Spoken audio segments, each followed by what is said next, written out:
राजस्थान के बापड़ी कस्बे में स्थित राजकीय सामुदायिक स्वास्थ्य केंद्र में लंबे समय से चल रही अव्यवस्थाओं को लेकर ग्रामीणों का गुस्सा फूट पड़ा। अस्पताल में स्टाफ की कमी और कर्मचारियों के समय पर ड्यूटी पर नहीं पहुंचने से परेशान होकर बड़ी संख्या में ग्रामीण अस्पताल परिसर में एकत्रित हो गए और धरना प्रदर्शन शुरू कर दिया। ग्रामीणों का आरोप है कि अस्पताल में कई बार डॉक्टर और अन्य कर्मचारी समय पर नहीं आते हैं, जिसके कारण मरीजों को इलाज के लिए घंटों इंतजार करना पड़ता है।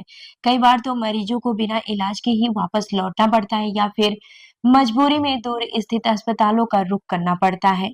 इससे क्षेत्र के लोगों को भारी परेशानी का सामना करना पड़ रहा है। धरने पर बैठे ग्रामीणों ने बताया कि बापड़ी क्षेत्र के साथ-साथ आसपास के कई गांवों के लोग भी इलाज के लिए इसी सामुदायिक स्वास्थ्य केंद्र पर निर्भर हैं।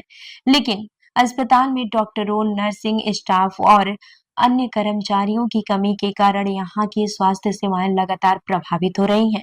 ग्रामीणों ने स्वास्थ्य विभाग से मांग की है कि अस्पताल में पर्याप्त डॉक्टरों और कर्मचारियों की नियुक्ति की जाए। इसके साथ ही सभी कर्मचारियों को समय पर ड्यूटी पर उपस्थित रहने के लिए सख्ती से पाबंद किया जाए, ताकि क्षेत्र के लोगों को बेहतर स्वास्थ्य सुविधाएं मिल सके। धरना दे रहे ग्रामीणों ने चेतावनी दी है कि यदि जल्द ही स्टाफ की कमी पूरी नहीं की गई और अस्पताल की व्यवस्था में सुधार नहीं हुआ तो वे बड़ा आंदोलन करने के लिए मजबूर होंगे।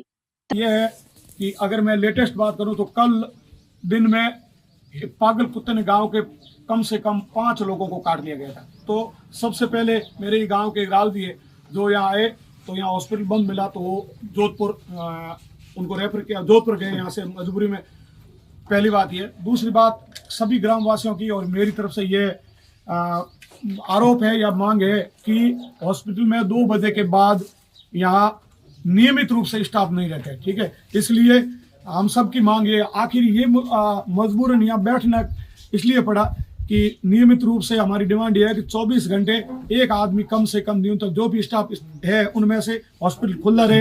एक दूसरी बात यह है कि हमारे यहाँ जितने CSC होते हुए और जितने पद स्थापित डॉक्टर हैं उनमें से अधिकतर जब लोग या पूछते थे तो उनमें अधिकतर उनको डेपुटेशन पे बताया जाता है या फिर तो उनका कोर्स पे गए। तो मेरे कहने का मतलब है सभी ग्रामवासियों की मांग है कि आखिर उनके कोर्स का समय कितना टाइम पीरियड है। उनका कोर्स यदि लॉन्ग टाइम है तो फिर उनकी जगह संबंधित अलग अलग बीमारी संबंधित जो विशेषज्ञ है उनकी नियुक्ति यहाँ की जाए। जब तक ये हमारी सकारात्मक मांगे पूरी नहीं होंगी तब तक सभी ग्रामवासियों का की तरफ से अल्टीमेट है कि हम यहीं बैठे रहेंगे, किसी सूरत में उठने वाले नहीं है। जय श्री मोदी। तो इस खबर पर आपकी क्या राय है, हमें कमेंट करके जरूर बताएं और ऐसी ही अन्य खबरों के लिए हमारे चैनल को लाइक करिए, शेयर करिए और सब्सक्राइब करना ना भूलें। मिलते हैं अगली खबर में, तब तक के लिए देखते रहिए आर्यन न्यूज। धन्यवाद।